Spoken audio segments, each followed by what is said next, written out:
Good morning, dear students. This is Lakshmi Yadav, your English teacher. So, students, in today's class, we will continue the poem Wind. In our previous class, we read that poet is requesting to the wind to come softly. So that means he is requesting that don't break the shutters of the windows, don't tear the pages, don't throw down the books on the shelf.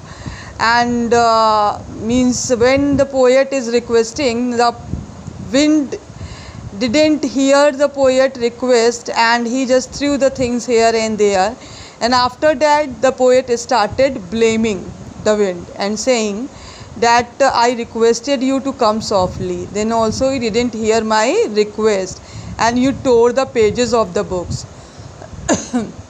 You just brought rain again.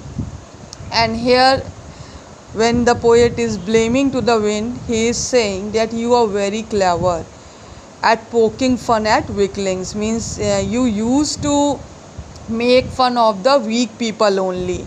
So in the first stanza, the poet was requesting to the wind to come softly, but the wind didn't hear poet's request and it came with its full strength, and he distracted. I mean, the wind distracted the things, and now the poet started blaming the wind and saying that you are very clever. You always make fun of the weak people. Okay, students. So this was the explanation which I did in my previous class. Now I am going to continue. Frail crumbling houses, crumbling doors, crumbling rafters, crumbling wood, crumbling bodies, crumbling lives, crumbling hearts. So here the poet is saying crumbling means breaking and frails means weak. So here the poet is saying that I was requesting to you to come softly, but you didn't hear my request and you crumbled the houses. Means you just broke down the houses, you just broke down the doors, you broke the rafters means buildings, and you broke the wood and wooden furnitures. You just broke down the bodies, you broke down the lives, you broke down the hearts of the people. You can see, students, that the poet has stressed on word crumbling. So he wanted to focus, he wants to focus on this word only, because after making so many requests, the wind didn't hear the poet's request and it destroyed the houses, doors, buildings, wood and wooden furnitures, bodies, lives and hearts. How the bodies and lives were distracted, how the bodies and hearts were broke down, because when the houses were just destroyed, when the doors were destroyed, when the buildings were destroyed, when the furniture which was kept inside the house was destroyed. So it is obvious that if everything destroyed of a person, then person definitely will be destroyed. So that's why it is said here that bodies, lives, hearts, everything was destroyed because of the hard blow of the wind. The wind god winnows and crushes them all.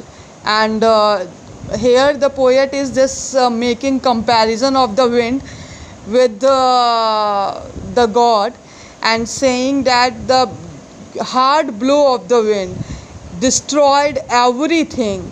He won't do what you tell him.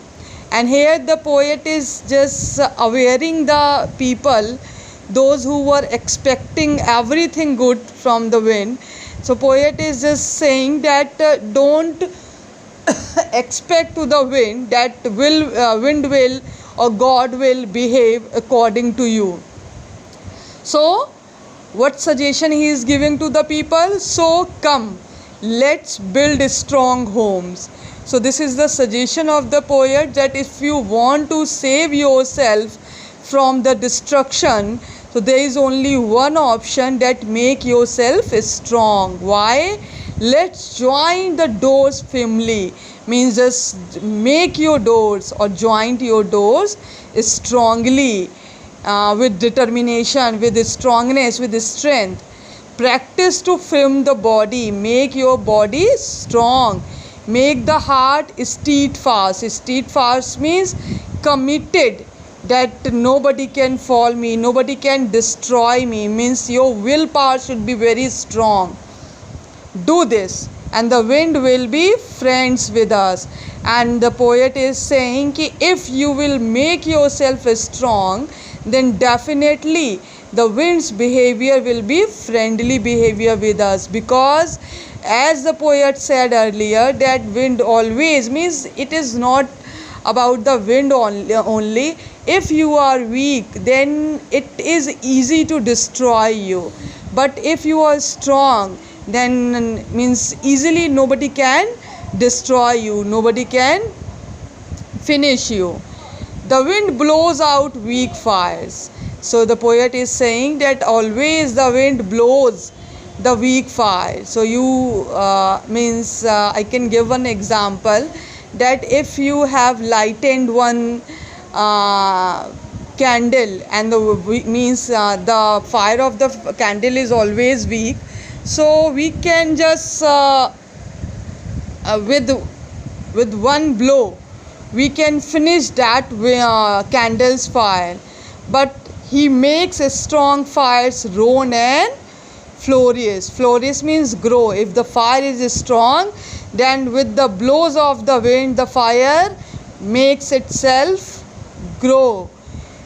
With the every blow of the wind, the fire just grow. So here the poet is saying that if you want to save yourself from the destruction, then make yourself strong. His friendship is good, we praise him every day. So the poet is saying that the means wind's friendship is good, and we praise, we appreciate, we worship the god wind every day. And it is good that make yourself ready for the means tough time, and always be ready to fight, to survive. And if you are ready, if you are mentally ready, if you are physically ready, if you have made yourself strong, then it is not easy to finish you. So this is the means poet's suggestion, that to save yourself from the destruction, make yourself strong, because it is not easy to finish a strong people. And if you are weak, so definitely it is very easy to destroy you. Okay students, so this was the poem Wind. We will continue with the next chapter. I'll teach you next chapter in my next class. Till then, thank you.